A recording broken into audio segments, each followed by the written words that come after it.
Muy buenas tardes, bienvenidos a El Mundo Ahora de France 24. Yo soy Elena Lozano y todo lo que verá a continuación es noticia. Iniciamos. La República Democrática del Congo y Ruanda firmaron en Washington un acuerdo de paz con el que el presidente estadounidense Donald Trump busca poner fin al conflicto entre el ejército de la RDC y el grupo rebelde M23, que ya ha cobrado la vida de miles de civiles inocentes desde 2023. Crece la lista de países que han anunciado su retiro de Eurovisión. España, Países Bajos, Irlanda y Eslovenia no participarán en la edición 2026, luego de que la Unión Europea de Radiodifusión avalara la participación de Israel en la próxima competencia. En Honduras, Salvador Nasralla denunció un cambio de datos en el conteo de votos de las presidenciales del domingo. El candidato centrista alimenta las dudas sobre la transparencia del proceso electoral, luego de que el conservador Nasri Asfura tomara el liderazgo tras la suspensión del conteo de votos.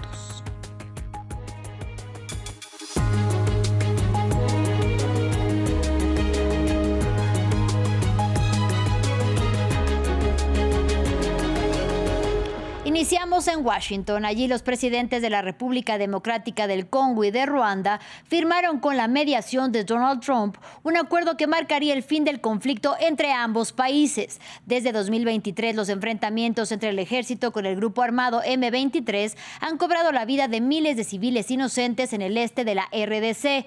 Sin embargo, más allá de la eventual paz, la Casa Blanca también busca un acuerdo para la explotación de minerales. Los detalles en el siguiente informe de Maxime Plouvinet. Pero, ¿de dónde viene el conflicto y qué está en juego con el acuerdo de paz? El origen de las tensiones entre Kinshasa y Kigali se remontan al genocidio de Ruanda de 1994, cuando 800.000 personas, en su mayoría tutsis, fueron asesinadas por extremistas hutus. De 1996 a 2003, 2 guerras en la región costaron millones de vidas. En los años posteriores surgió un grupo armado en RDC, el M23, que afirma proteger a las comunidades tutsis en el este de Congo. Desde entonces hubo enfrentamientos entre el ejército congoleño y el M23, a pesar de múltiples acuerdos de paz. A comienzos de 2025, el M23 capturó amplias zonas en el este de la RDC. Los combates dejaron miles de muertos, agravando una de las peores crisis humanitarias del mundo. La ONU acusa a Ruanda de apoyar al M23, aunque Kigali lo niega. Según el acuerdo respaldado por Trump, la RDC deberá actuar contra un grupo opuesto al M23 y Ruanda tendría que retirar sus fuerzas del Congo. Pero para Washington, tras el ejemplo ucraniano, este acuerdo constituye un nuevo acto de diplomacia de paz por minerales de la administración Trump. La región de Kivu del Norte, al este de la RDC, alberga zonas mineras que suministran minerales y metales críticos. Aquí donde estamos extraemos casiterita. Allí frente a mí extraemos magnesio y coltán. En Kakome también extraemos magnesio y coltán y así sucesivamente. Kinshasa y varios informes de la ONU acusaron a Ruanda de usar el conflicto como un medio para saquear minerales congoleños, algo que Kigali también niega. La administración Trump quiere facilitar miles de millones de dólares en inversión occidental y asegurar el acceso global a minerales estratégicos controlados en gran parte por su rival, China. Continuamos en India. El presidente de Rusia, Vladimir Putin, ya está desde hoy hasta el viernes en el país más poblado del mundo, al que visita por primera vez desde 2021. Fue recibido en el aeropuerto por el primer ministro indio, Narendra Modi, con quien se reunirá el viernes en medio de presiones de Estados Unidos a Nueva Delhi para que deje de comprar petróleo a Moscú. Recordemos que Donald Trump acusa a los compradores de Rusia de estar financiando la guerra en Ucrania. En el encuentro se tiene previsto que busquen profundizar sus lazos en materia de defensa y de comercio. Ampliamos a continuación. Un artista de la ciudad india de Amritsar celebra la visita de Vladimir Putin a Nueva Delhi como solo un pintor podría hacerlo, con un retrato de más de 2 metros del presidente ruso. Putin inicia una visita de Estado de 2 días a India, su primera desde 2021, acompañado por el ministro de Defensa Andrei Belousov y una amplia delegación empresarial. El objetivo, impulsar ventas de petróleo ruso con descuento, sistemas de misiles y aviones de combate para restablecer lazos energéticos y de defensa erosionados por la presión de Estados Unidos sobre Nueva Delhi. Putin se reunirá el viernes con el primer ministro indio Narendra Modi para revisar el proceso bilateral, discutir geopolítica y firmar acuerdos interdepartamentales y comerciales. En defensa, India urge la entrega acelerada de 2 escuadrones adicionales de misiles S-400 en medio de retrasos por la guerra en Ucrania. También explorarán modernizar aviones de combate. Rusia sigue como principal proveedor pese a la diversificación india. En energía, India defiende sus compras de crudo ruso con descuento para sus 1.400 millones de habitantes, a pesar de advertencias de Washington de que financian la invasión a Ucrania. En represalia, el presidente estadounidense Donald Trump impuso aranceles adicionales del 25% a importaciones indias, elevándolos al 50% total. Nueva Delhi evita sancionados como Rosneft y Lukoil, pero busca inversiones en el lejano oriente ruso y expandir la cooperación nuclear civil a través de la fabricación local y proyectos en terceros países. Según analistas, Modi evita mediación abierta en Ucrania para no complicar lazos con Moscú y Washington, pero ejerce diplomacia discreta, posiblemente persuadiendo a Putin para acomodar preocupaciones ucranianas y europeas hacia un cese de hostilidades.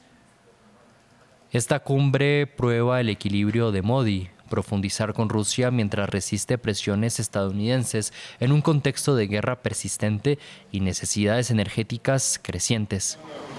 Y también con la guerra entre Rusia y Ucrania como telón de fondo, el presidente de Francia, Emmanuel Macron, adelanta su gira por China. Desde Beijing instó a su par Xi Jinping a aprovechar su capacidad de influencia con Rusia e impulsar así pasos concretos que conduzcan finalmente hacia un alto el fuego en Ucrania, que en febrero del 2026 cumple 4 años en guerra. Macron además llamó a que el gigante asiático invierta en el viejo continente para corregir desequilibrios comerciales entre Beijing y Europa. Tenemos más detalles. Ante los cambios rápidos y profundos en el orden mundial, Francia y China se han comprometido a una cooperación más profunda. Esto durante la 4ª visita de Estado del presidente francés Emmanuel Macron a China, donde mantuvo un nuevo cara a cara con su par chino Xi Jinping. China y Francia deberían demostrar su sentido de responsabilidad, defender la bandera de multilateralismo, ver a través de la niebla de la incertidumbre y mantenerse firmes en el lado correcto de la historia. Este reajuste global también debe reflejarse en nuestras relaciones económicas y comerciales bilaterales.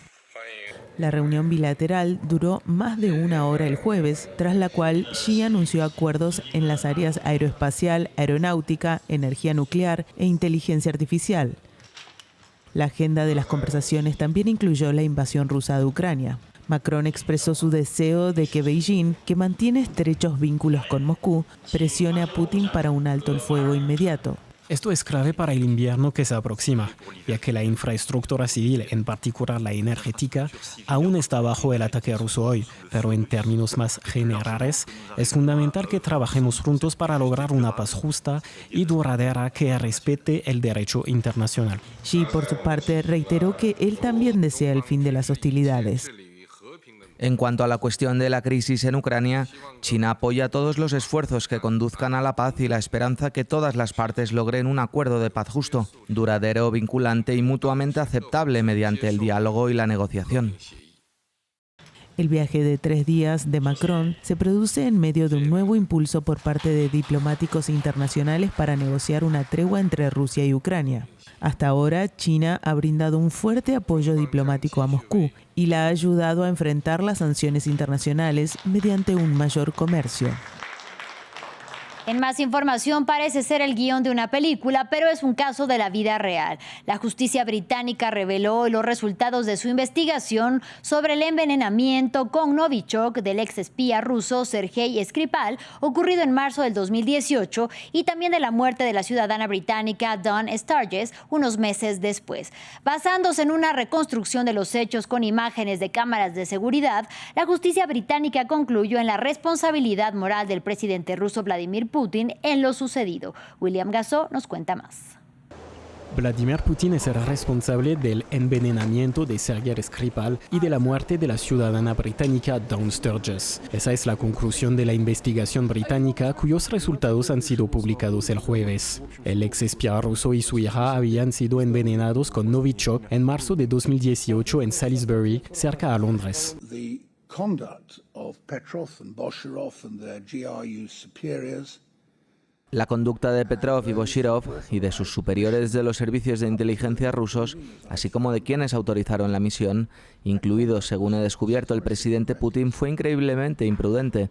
Existe una relación causal directa entre las acciones de todas esas personas y la muerte de Dawn Sturgis, de la que ellos y solo ellos son moralmente responsables. And they, and only they, bear moral responsibility for it. El presidente de la Comisión de Investigación se refiere a la mujer de 44 años, quien murió en julio de 2018 por envenenamiento por el mismo agente nervioso. Dawn Sturgis se aplicó el componente creyendo que era un perfume que previamente su pareja le había regalado. Según la investigación, el hombre había encontrado el frasco con el veneno días antes en la misma ciudad que fue envenenado el ex espía ruso. La investigación se basa en el análisis de las cámaras de seguridad en Londres y Salisbury. Muestran la llegada de los dos agentes rusos en suelo británico y su recorrido por el barrio donde vivía Sergei Skripal 2 días antes del envenenamiento. Una misión con un objetivo: aplicar Novichok en la manija de la puerta de la casa del ex espía. Las imágenes de la llegada de la hija de Sergei Skripal muestran que pasaron por los mismos lugares que los agentes rusos hasta caer inconscientes en un banco público. Pruebas contundentes sostiene el gobierno británico, que ordenó sanciones contra los servicios de inteligencia rusos. Estas sanciones reconocen la actividad desestabilizadora de los servicios de inteligencia rusos, que buscan perjudicar a Ucrania, la seguridad europea y la seguridad del Reino Unido. El incidente deteriora aún más las relaciones entre Moscú y Londres, que ya aplica sanciones contra Rusia en el marco de la guerra en Ucrania. Israel podrá participar en Eurovisión. La Asamblea General de la Unión Europea de Radiodifusión votó a favor de que el país, bajo la lupa por su ofensiva en la Franja de Gaza, sí pueda ser parte de la próxima edición 2026 del festival. Sin embargo, esta decisión desencadenó la salida del concurso de países como España, Irlanda, Países Bajos y Eslovenia. Y para ampliar la información, conectamos con nuestra corresponsal en Madrid, Marina Colorado. Marina, muy buena tarde. ¿Qué representa la salida de España de esta competencia? Pues en primer lugar representa que España cumple con lo ya anunciado en septiembre, en el momento álgido de las protestas sociales en España en contra de esta guerra de Israel en Gaza, de que si Israel participaba, pues España no lo haría. Y por otro lado supone que España es el único de los llamados Big Five, es decir, de los 5 países que más dinero aportan a la Unión Europea de Radiodifusión, que no participaría en el concurso musical. Todo esto también supone que es la primera vez que España no participa en este concurso musical desde su primera participación en 1961. Todo esto derivado, como bien decías, de la votación de la Unión Europea de Radiodifusión en Ginebra hoy, que permitía la participación de Israel en el concurso. Desde Radio Televisión Española ya han reaccionado. Ha dicho su presidente que esta votación es un reflejo de que Eurovisión ya no es un concurso de canciones, sino un festival dominado por intereses geopolíticos, y ha anunciado que tampoco, además de no participar, tampoco emitirá ni la final ni las semifinales de este concurso que se celebra en mayo en Viena. Como bien decía, se unen Países Bajos, Irlanda y Eslovenia, diciendo que es inconcebible considerando la pérdida de vidas humanas en Gaza. Y es un caso único y particular porque Rusia sí fue expulsada de este concurso tras la guerra a gran escala en Ucrania que inició en 2022. El presidente de Israel, Isaac Herzog, ya ha reaccionado, así como las redes sociales que se han vuelto locas en España con este tema, diciendo que su país, que Israel, merece ser representado en todos los escenarios del mundo. Muchas gracias por el reporte desde la capital española, Marina Colorado. Y finalizamos en Honduras, y es que continúa a cuentagotas el conteo preliminar de los votos de las elecciones presidenciales del domingo. Y tras 4 días de haberse celebrado los comicios, el país aún no conoce quién será el nuevo presidente. Mientras tanto, crecen las dudas sobre la transparencia del proceso. El último en poner en tela de juicio el conteo es el candidato centrista Salvador Nasrallah, quien tras el reinicio de la transmisión de datos perdió el liderazgo frente al conservador Nasri Asfura, apoyado directamente por el presidente estadounidense Donald Trump. Para Nasrallah existe un cambio de los datos. Denuncio públicamente que hoy, jueves 4 de diciembre de 2025, a las 3:24 de la madrugada, se apagó la pantalla y un algoritmo similar al que usaron en 2013 cambió los datos. Los 1.081.000 votos de Salvador Nasrallah se los pusieron a Asfura y los 1.073.000 votos que tenía Asfura se los pusieron a Salvador Nasrallah. Deben investigar a la empresa colombiana que está metida en estos cambios. Así llegamos al final de este espacio informativo. Gracias por su compañía y hasta la próxima.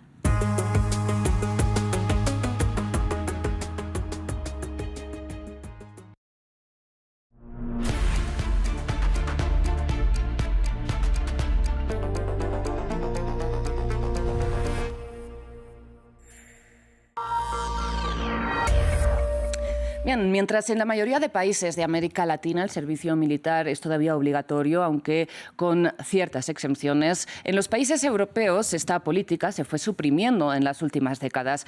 Sin embargo, la invasión rusa de Ucrania y la incertidumbre generada por el